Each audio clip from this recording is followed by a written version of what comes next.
Hello, कैसे हैं। आज हम संस्कृत पाठ के 10th क्लास के मंगलम पाठ चैप्टर नंबर 1 पढ़ने वाले हैं, यानी चैप्टर नंबर 1 यानी संस्कृत के क्लास 10th मंगलम पाठ पढ़ने वाले हैं।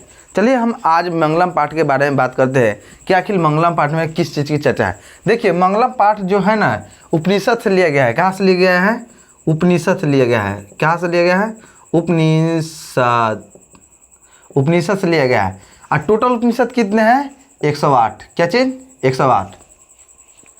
मंगलम पाठ कहाँ से लिया गया है? उपनिषद से लिया गया है और उपनिषदों की संख्या 108 है। और ये कहा जाता है कि उपनिषद के लेखक कौन है? तो वेद व्यास। क्या चीज़? वेद व्यास, व्यास जी है। उपनिषद की भी लेखक है और क्या कहते हैं, मंगलम पाठ के भी लेखक वेद व्यास ही हैं। समझे? और चलिए अब मंगलम पाठ में किस किस चीज़ की चर्चा है। इसमें एक वेद की भी चर्चा है, वेदांग की भी चर्चा है। वेद पहले बता दीजिए, वेद कितने हैं? वेद होते हैं 4। क्या चीज़? वेद की संख्या हमको बता दीजिए। वेद होते हैं 4। एक में है ऋग्वेद, ऋग्वेद। दूसरा में है सामवेद, सामवेद। तीसरा में है यजुर्वेद, यजुर्वेद। चौथा में है अथर्ववेद, अथर्ववेद। ये 4 वेदों की चर्चा है। और वेदांग कितने हैं? वेदांग भी 6, मतलब कि इसी मंगलम पाठ में वेदांग की भी चर्चा है। वेदांग कितने हैं? 6। एक है शिक्षा, कल्प, व्याकरण, निरुक्त, छंद और व्याकरण, ज्योतिष। क्या है? ज्योतिष है। कितने हैं? शिक्षा है, कल्प है, व्याकरण है, निरुक्त है, छंद है और ज्योतिष है। तो ये हो गया हमारे मंगलम पाठ। अब चलिए मंगलम पाठ में क्या चीज़ का चर्चा है उसके बारे में अब हम बात करने वाले हैं। पहले हम इसको मिटा देते हैं।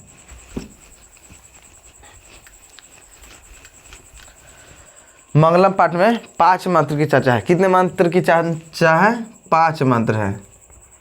5 मंत्र है, मंत्र की चर्चा है।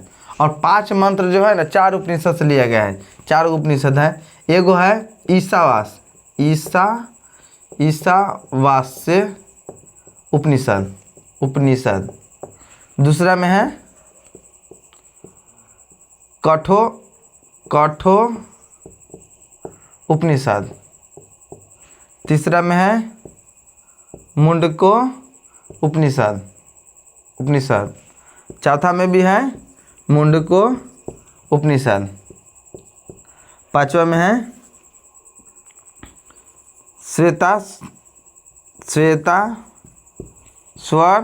श्वेतर उपनिषद। मतलब कि ये 5 मंत्र जो चर्चा है ना, ये 4 उपनिषद से है। देखो, एक ईशावास उपनिषद हो गया, कठोर उपनिषद हो गया, अब मुंड को तीसरा नंबर, चौथा नंबर एक ही उपनिषद से है और ये श्वेताश्वर उपनिषद है। मतलब कि 5 मंत्र चर्चा है। इसमें अलग मंत्र की चर्चा है, इसमें अलग मंत्र की चर्चा है और इसमें अलग मंत्र की चर्चा है और इसमें भी है और इसमें भी है। पहला मत में ईशावास में हम उपनिषद की चर्चा करते हैं। जैसे कि इसमें बोला गया है सोने के मुख से, जैसे कि कोई भी चीज़ है, सत्य के मुख से सोने के पात्र, हिरण्मय पात्र, मतलब कि संस्कृत के लोग हैं, हिरण्मय पात्र स्वर के लोग, मतलब कि एक कहानी। चलिए पहले हम किताब से ही देख लेते हैं। पढ़ा बोल जा रहा है, हिरण्मय पात्रेण सत्यासं पिहितम मुखम तत्वम पुषानम बावरितम सत्यम दृश्यते। मतलब कि हे हिरण्य, मतलब होता है सोना। क्या चीज़? सोना। हे भूषण, सत्य का मुख सोने का पात्र से ढका हुआ है। जो सत्य होता है ना, सत्य का मुख जो है ना, सोने के पात्र से ढका हुआ है। क्या चीज़ से है? सोने के मुख से, पात्र से ढका हुआ है। क्या चीज़? सोने के पात्र से ढका हुआ है। तो उसको बोल रहा है कि जो सोने के पात्र है ना, इसको हटा दीजिए सत्य के लिए। तो क्या कहा जा रहा है? हे भूषण, सत्य का मुख सोने के पात्र से ढका हुआ है, उसे आप सत्य धर्मावान के लिए हटा दिए। मतलब सत्य धर्म के लिए, मतलब कोई अच्छा काम करना है उसके लिए हटा दीजिए कि ये काम करेंगे। ये हो गया आपका ईशावास उपनिषद में। क्या चीज़?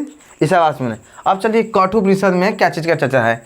कठोपनिषद में कहा रहा है अर्णोयान महत्वमयान, मतलब महान से महान, छोटे से छोटा और महान से महान क्या है? आत्मा है। यानी अर्णोयान महत्वमयान आत्मस्य जंतु हिते गुहायाम तत्वकृतु पश्यति वित्त शोके ततु संप्रदायहीन महांतम। मतलब कि ये कहा जा रहा है प्राणी को गुफा में स्थित यह आत्मा, मतलब कि प्राणी की जो गुफा है ना, हृदय रूपी गुफा में अणु से भी अणु, मतलब छोटा से भी छोटा, क्या चीज? एकदम छोटा से भी छोटा और महान से भी, मतलब बड़ा से भी बड़ा से भी बड़ा क्या है? आत्मा है। ब्रह्मा की कृपा से उसकी महिमा को देखकर प्राणी शोक रहित होता है। मतलब जो छोटा छोटा होता है ना, उसको देखकर आदमी शोक रहित हो जाता है। तो ये हो गया आपके कठोपनिषद में इस चीज़ की चर्चा है। अब चलो मुंडकोपनिषद यानी 3 नंबर में क्या कह रहा है? 3 नंबर में बोल रहा है आपसे सत्यमेव जयते नानितम सत्यन पंथा बीततो सत्य पंथान बीतते देवयाना येना क्रमंत विदितस्य हप्ता काम यत्र तत्र सत्यसम परम निधानम। मतलब कि सत्य की ही जीत होती है। मतलब कि सत्य में हो जाता, हमेशा सत्य की जीत होती है, असत्य की नहीं। मान लो हमें कहावत है ना, सत्य की जीत हो असत्य की हार हो, तो वही बोला है सत्य की जीत हो असत्य की हार हो। सत्य से ही देवताओं ने मार्ग का विस्तार किया है, जिसे ऋषि मुनि पूर्ण काम हुए हैं, जिसे अधिक्रमित कर जा सत्य का खजाना है प्राप्त करते हैं। मान लीजिए सत्य है ना, सत्य से आप किसी को भी दिल जीत सकते हैं। मान लीजिए अब किसी को अब झूठ डेली झूठ बोलते हैं, अब जिस दिन उसको खबर चलेगा कि आप हमसे झूठ बोल रहे हैं तो आपसे नाराज़ होगा कि नहीं होगा? हो सकता है कि आपकी ज़िंदगी भर भी किसी बात ना करे। वैसे कहा जाता है सत्य से देवता भी प्रसन्न हो जाते हैं, और सत्य से आप सेवा भाव करते हैं तो आपको देवता, मतलब देवलोक के रास्ता भी आप देवताओं को भी प्राप्त कर सकते हैं। तो उसे सत्यमेव जयते। और कहा जाता है कि सत्य की जीत होती है। अगर आप कोई काम कर रहे हैं तो सत्य से निष्ठा से काम करें, इसलिए आपकी जीत होती है। चलिए अब ये तो हो गया। अब बोल रहा है, चलिए ये तो आपका हो गया मुंडकोपनिषद में इस वाला में। अब चलते हैं चौथा मंत्र में, यानी इसको भी ये मुंडकोपनिषद से ये भी लिया गया है। यथा नदः, मतलब यथा नदः स्निग्धः मानः समुद्रे अस्तम गच्छन्ति नाम रूपे व्याय तथा विद्वान नाम रूपाद विमुक्तः परमात्मा पुरुषे मुपैति दिव्यम। मतलब कि जैसे नदियाँ बहती हुई, जो पहाड़ से जब निकलती है नदियाँ, ऐसे जब पहाड़ से नदियाँ निकलती है तो अपना नाम रूप छोड़ के समुद्र में मिल जाती है। क्या चीज़? समुद्र का नाम सुने हैं? समुद्र में बहुत सारे नदियाँ मिलती है। मतलब मान लो पहाड़ से नदी जब निकलती है ना, समुद्र में जाके मिल जाते हैं। उसी प्रकार जो परम ब्रह्मा, मतलब महान पुरुष होते हैं ना, अपना नाम और रूप को परमात्मा में विलीन हो जाते हैं। मतलब कि अपने नाम और रूप को, देह को त्याग के परमात्मा में लीन हो जाते हैं। जैसे कि एकदम नहीं देखते हैं साधु एकदम ओम भूर्भुवस्सुवः तत्सवितुर्वरेण्यं भर्गो देवस्य धीमहि धियो यो न प्रचोदयात्, ऐसे करते नहीं हैं तो वो हो गया परम ब्रह्मा को प्राप्त करते हैं। तो ये हो गया आपका मुंडकोपनिषद में सत्य की मतलब कि नाम रूप को छोड़ के समुद्र में मिल जाते हैं। चलिए अब 5वां उपनिषद में क्या बोल रहा है? श्वेताश्वर उपनिषद में क्या कह रहा है? वेदा महंतम पुरुषम महांतम, वेदा महंतम पुरुष महांतम आदित्यवर्णम तमसः पश्चातः तमेव विदित्वाति मृत्यो मेति नान्य पंथा विद्यानायाम। मतलब कि मैं तमोगुण से रहित सूर्यवर्ण सत्य के रूप में इस परम पुरुष को जानता हूँ। मतलब इन्हें इस तरह का जानकर मृत्यु को पार कर इसे दूसरा मार्ग नहीं है। मतलब कि जो परम पुरुष होता है ना, नाम रूप छोड़ को अपने महान देश धारण करके ब्रह्मा में यानी परम पुरुष को प्राप्त कर जाता है। तो ये हमारा मंगलम पाठ के यही एक 5वें मंत्र में यही चीज़ की चर्चा है। क्या हुआ है इसमें? है इस सोने के पात्र से ढका हुआ है, उसको हटाने के लिए बात होना है। कठोपनिषद में कहा है अर्णोयान महत्वमयान, यानी छोटा से छोटा महान से महान क्या है? आत्मा है। मुंडकोपनिषद में क्या है? सत्यमेव जयते, यानी सत्य की जीत हो असत्य की हार हो। क्या चीज़? सत्य की जीत हो असत्य की हार हो।